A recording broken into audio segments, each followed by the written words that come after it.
Is Nairobi, Kenya becoming too expensive? What's going on, everybody? It's your man SHAM, and this is SHAM Goes Global. And as you can tell by the title of today's video, I will be reacting to people discussing the prices in Nairobi, Kenya when it comes to living, when it comes to housing, when it comes to food, all of those things. So before we get into it, if it's your first time to the channel, make sure you hit that like button, hit that subscribe button, most definitely. And also leave a comment below and let me know what you think about today's topic. Now, without further ado, let's get into it. I did a video before about some things I learned while living in Nairobi, and I wanted to add more things to it now that I've been here even longer. Okay, so first thing, to me, Nairobi has gotten so expensive to live. Prices of everything, especially consumer goods, seem to be higher. At the end of the month, when I look at my bills and how much I've spent, I'm spending so much money and I don't know what I'm doing differently. I'm not indulging in self-care. I'm not getting massages, IVs, all that stuff. I'm literally just living, and the cost of stuff have gone up from beginning of the year to where we are now. So I'm really trying to think about like how to work on that. But it is expensive. Like, don't come in thinking you're gonna get a huge price arbitrage. It's not there.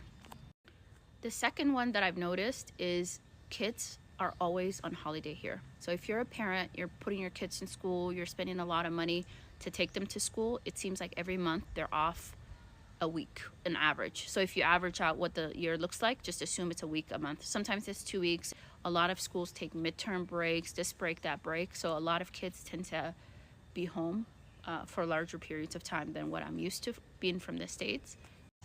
The other thing is you really don't need to know Kiswahili while living in the city. I think Kenyans speak such good English, and it's such a dominant language here that, and I look at it as a con sometimes because you're not incentivized to learn the language, but it's very easy to get around without ever knowing the Kiswahili language.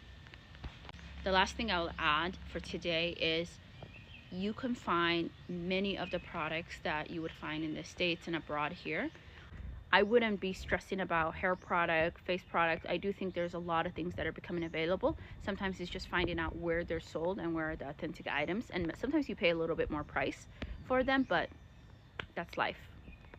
I was talking to my friend in the States about this restaurant I went to in Nairobi the other day, and I was like, yeah, it was so good, but you know, I overspent. And she was like, is that food like $2-3 out there? I literally sat there like, so this is a PSA for people who think, you know, you're gonna come to Africa and everything's gonna be dirt cheap. I can only speak from my experience in Nairobi. If you're living in an area like Westlands, Kilimani, Kileleshwa, Lavington, you know the bougie places, a meal, like an entree, is gonna cost you at least somewhere between $12 and $25. And then, you know, there's coffee, $5, juice, $2, $3, $4, $5. Like, depends where you are. And obviously, yes, that's still so much cheaper than back in the West, but thinking that everything is gonna be like dirt cheap, you're gonna be in for a surprise. Yes, it's cheaper than other cities that I've lived in, but the prices do add up. Like groceries, that's more affordable, but going out to restaurants, baby, if you think you're gonna come visit here, have $1,000 in your pocket and go out every day, you're gonna be on the street. You're gonna be on the street after a little while. So, you know, I'm just trying to educate the people, let them know. Yeah. I completely understand what the first two young ladies were talking about. You know, I've been going back and forth to Kenya. You know, I got my Kenyan necklace right here. But I've been going back and forth to Kenya for the past, 4 years now. And I will say, when I first went to Kenya, the prices were exceptionally, reasonable. I will say that. But as of late, a lot of things have been raising, maybe due to a lot of, us, foreigners, Mzungus, whatever you want to call us, visiting the country, investing in the country, raising the prices on certain things. And it can be a good thing, and it can also be a bad thing for some locals. Nairobi is a place that's just like so magical, especially to a lot of us Black Americans. We love Nairobi. I put it at the top of my list. But yeah, man, it's a lot of stuff going on, and has been going on for the past few years when it comes to, people coming out there, investing out there. And that might be why a lot of stuff has started to rise. Guys, one bedroom zilifika lini 30,000? Hebu niambieni, because how can a one bedroom in the remotest of areas be 30,000? I mean, if it's on the road, yes, kama iko Thika Road, karibu na barabara. But mbona nyumba iko huko chini mahali natembea sijui na bike na nini iko 30k? Seriously, like, what is happening in the real estate market? Help me understand. Help me understand. What is this craze of sudden surge in real estate prices? It's crazy business. Ama watu wameongezewa pesa. Hey man, guess what? I just came back from Kenya, and guess what? I went broke. Nairobi will break you if you're not prepared. So as you see, I'm back in my truck.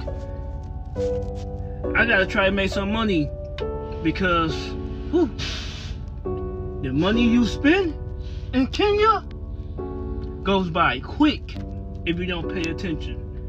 I racked up, I had fun, but now I got bills to pay. What do I do? Kenya, Nairobi, nightlife, fast life.